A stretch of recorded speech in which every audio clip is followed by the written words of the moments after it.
Young and the Restless spoilers hint Mariah Copeland, Cameron Grimes, panics as what feels like labor pains begins as she remains trapped. However, she is still stuck in her horrible predicament. Fortunately, she is discovered on the CBS soap opera before she gives birth. However, the identity of her captor will not be revealed. It appears that Abby Newman, Melissa Ordway, and Chance Chancellor will soon give birth to their child. The unfortunate news is that Mariah remains a prisoner. She starts to feel what feels like childbirth contractions, and she is terrified beyond belief. Naturally, Mariah Copeland is a tough cookie when it comes to Young and the Restless. Hopefully, these are just false labor pains caused by Braxton Hicks. However, Mariah can't handle giving birth alone.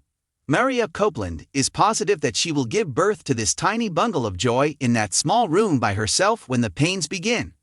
Despite her terrible experience on Young and the Restless, Mariah has remained resilient.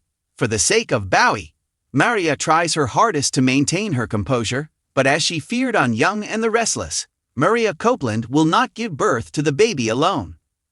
Her protracted captivity will finally come to an end by the end of the week, and she will be free once more.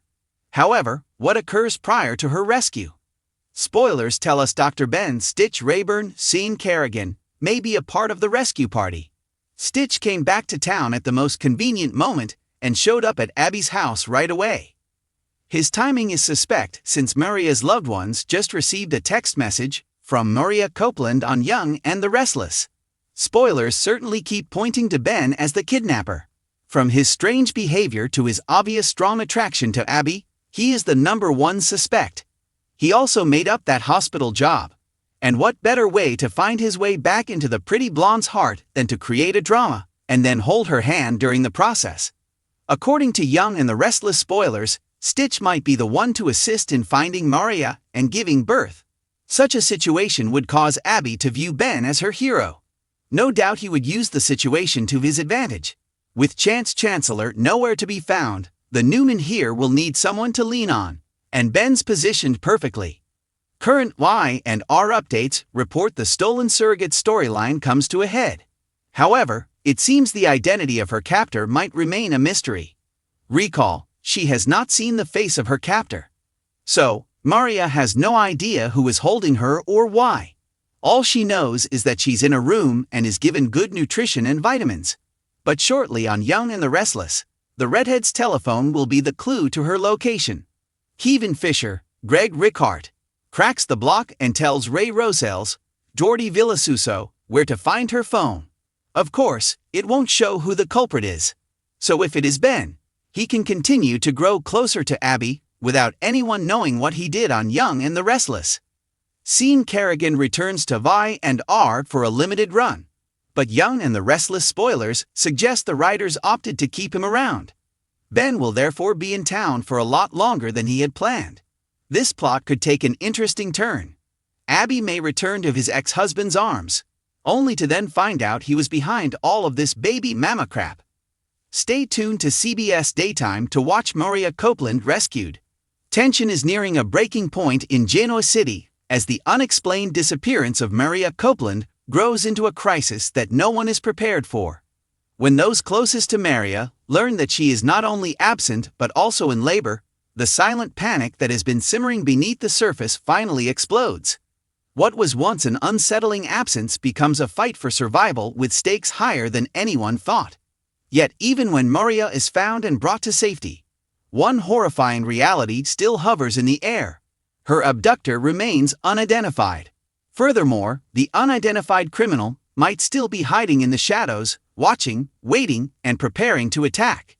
In the upcoming weeks, this plot promises to bring high-stakes mystery, character alignments, and emotional shockwaves. Mariah's isolation reaches a breaking point.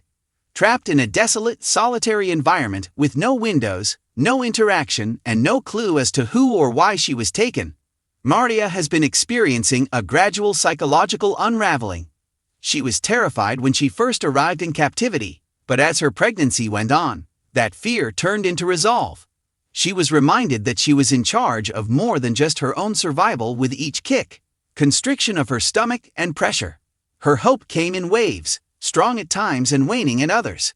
As the days went by, She spoke to the infant in an attempt to maintain her sanity.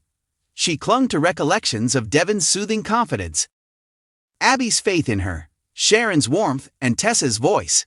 Even the strongest individuals may be shattered by isolation, and each second she spent in that little, sealed chamber diminished her fortitude. Now that labor has begun, Mariah is being tested both emotionally and physically. Her determination is in danger of being overwhelmed by the painful, acute contractions that roll through her. She is aware that she cannot safely deliver on her own. She is worried about the baby. She worries that she won't survive. Even though she knows no one is listening, she cries out for assistance. Or so she believes. Since someone is paying attention, she is being seen by someone using covert surveillance, and that individual continues to withhold their identity. Back in Genoa City, Sharon Rosellas's instincts go into overdrive, and she can't shake the uneasy feeling that something is seriously off. Mariah's texts have been strange. They are mechanical, emotionally flat, and devoid of her daughter's typical tone. Years of struggle and grief have sharpened Sharon's instincts, which start to warn her. Mariah is someone she knows. She is aware of her communication style, how her humor brightens even her worst moments, and how her emotions permeate every word. She gets a visceral feeling that those texts have been written by someone else. Ray listens to Sharon's worries and takes them seriously. As they investigate every detail, Mariah's last known whereabouts, her routines, and her recent interactions, their probe becomes even more urgent. They converse with Nate, Devon, Abby, and Tessa. Everyone starts seeking harder and quicker as a result of Sharon's growing anxiety, which serves as an emotional anchor. Tessa spirals in the meantime. Despite her best efforts to remain hopeful, she can't get rid of the notion that Mariah is in danger. Without Mariah by her side, all of her songs, lyrics, and creative endeavors seem empty. Even if it means stepping on the wrong toes, she encourages Ray and Sharon to behave more aggressively. Abby senses the pressure as well. This is about her child, not just Mariah. The family she feels she deserves and the life she has imagined are on the line. But as the days pass with no news, her desperation feeds confusion, self-doubt, and pure panic. They are all unprepared for Mariah's impending breakdown. Clues start to emerge as the search narrows over the course of many days. A few hints start to come together to create a hazy picture. Mariah's car from the night she disappeared can be seen on security camera, but the driver was wearing a hoodie with their face hidden. Messages sent at strange times can be found in phone records. Additionally, a small piece of fabric that was previously attached to an unexpected person fits the material from a room in an old house. A dissatisfied former employee of Abby and Chance's estate is one of the suspicions that start to pile up. Tessa is being targeted by a crazy fan via Mariah, an adversary of the Newman family looking for power, someone involved in the initial surrogacy agreements. However, none of the hints are entirely consistent, and every lead falls apart just when it looks good. The perpetrator moves like a ghost, leaving no evidence behind. The reality, however, is even more sinister. The criminal has always been one step ahead. As Mariah enters labor, her contractions get more intense, creating a race against time. She grips her tummy and breathes in quick, frantic gasps as tears and perspiration combine. She feels lightheaded, disoriented, and on the verge of passing out. She sobs for everyone, including Tessa and Sharon. Her captor observes, motionless, mute, and unflinching. The sound reverberates across the small space when Mariah screams once more. Her water breaks. The terror turns into a fundamental emotion. The space is hazy. With a shaky voice, she whispers encouragement to the baby while lowering herself to her knees and gripping her belly. She's by herself, alone and terrifying. In the meantime, Sharon intensifies the research due to a sudden wave of fear. Even though he feels the urgency, Ray tries to calm her. Devon joins the quest with a renewed sense of resolve. Overwhelmed, Abby almost passes out from dread of losing her child before she has had a chance to hold them. It is Tessa who discovers the missing piece, driven by terror and love. After watching an old tape, she spots a reflection in a scrap of metal on a frame's edge, something that is hardly noticeable. She presents it to Devon, Sharon, and Reed. It's a tiny hint, yet it's sufficient to pinpoint a spot. They move quickly. There is not much time left. Moments after the rescue, the search crew heads to an abandoned house on the outskirts of town. The structure is worn, ancient, and partially engulfed by thick undergrowth. It feels weighty, icy, and secretive.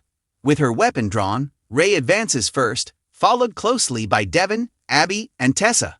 Shaking with terror, Sharon remains behind with the emergency staff. The group hears faint cries coming from inside. Tessa goes cold. Her heart stops. Mariah! Her voice reverberates. Mariah instantly recognizes the sound. She sobs with optimism as relief washes over her face. I'm present. Help me, please. They smash through the door. They discover Mariah inside, barely conscious, lying on a narrow mattress and gripping her stomach in pain. The baby is coming, she exclaims as everyone leaps into action. Ray summons paramedics. Devon gently assists Mariah in being raised. Abby breaks down when she sees her surrogate in pain by herself. Holding Mariah's hand, caressing her forehead, and speaking encouraging words, Tessa remains at her side. Mariah is still alive despite the chaotic, intense, and upsetting situation. The medical staff takes charge when she is taken to the hospital. The baby is delivered without incident. Mariah makes it out alive. Abby has the child she has always wanted. At last, Tessa can breathe once again. Grasping Mariah's hand, Sharon gives thanks to the world for bringing them together at the ideal time. However, despite the happiness that permeates the hospital ward, a gloomy shadow hangs over everyone. The culprit has not yet been found. Ray's investigation hits a wall. Ray starts a thorough forensic search of the deserted property because she is determined to find the abductor. He anticipates DNA, footprints, fingerprints, something. Anything. However, the location is spotless. Too perfect. Whoever took Mariah captive expected to be caught and cleaned up, or use gloves, utilize tools, and adhered to stringent procedures that most criminals don't bother with. This was not an act of impulse. It was computed. Chilly.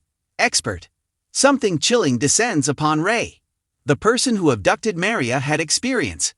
And perhaps someone who has access to resources that most people do not. Tessa demands answers. Tessa won't stand by while the inquiry is put on hold. She questions everyone, presses Ray for answers, and starts making her own connections. Her determination is fueled by her love for Mariah, and she comes to believe that the kidnapping was personal. Everyone starts formulating theories. Was the baby stolen? Was Abby's happiness being targeted? Was Mariah or her expanding family the object of someone's obsession? Was Sharon the target of a plot to exact revenge? Tessa thinks the person who stole Mariah understood her well, knew her vulnerabilities during pregnancy, her strengths, her emotional connections, and her worries. This wasn't at random. It was the target. However, in the absence of proof, there is no guidance, and the kidnapper is left a ghost. Mariah recalls parts during her recuperation. Flashbacks of her captivity resurface. A shadow. A voice that was distorted. A hand with gloves. The sound of footsteps at strange hours. A lock's soft click. The sound of someone setting down food silently. She makes an effort to recall more, but nothing is obvious. She becomes anxious after every try. However, one particular aspect sticks out. Mariah felt familiar whenever the captor came near the door. Their energy, breathing, and footsteps all had an odd yet familiar quality. She tells Tessa and Sharon about this. Both of them freeze. Someone from Genoa City is recognizable. Someone around. Someone you could trust. The baby's birth brings joy and questions. Although the family is happy that Abby's baby was delivered safely, Mariah's trauma throws a shadow that no celebration can lift.